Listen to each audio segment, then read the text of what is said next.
Assalomu alaykum aziz obunachilar. Oramizda video o'yinlarini o'ynamagan odam bo'lmasa kerak.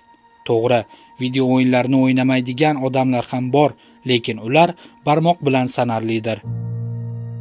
Hozirgi kunda video o'yinlar juda ham rivojlanib, keng ko'lamda ommalashib bormoqda.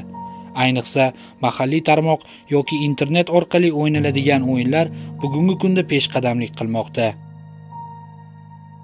Ammo bu o'yinlarning barchasi ham siz va biz ko'rib turgandek oddiy ko'ngilochar o'yinlar emas.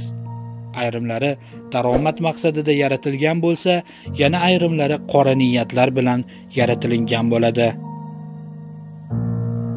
Islom dinini yomonlash yoki ustidan kulib mazax qilish ana o'sha qo'shtirnoq ichidagi o'yinlarning asosiy maqsadidir. Oq-qora kanali bugun sizlar uchun mana shu o'yinlarning qora taraflarini ochib berishga harakat qiladi. Tayyor bo'lsangiz, boshladik.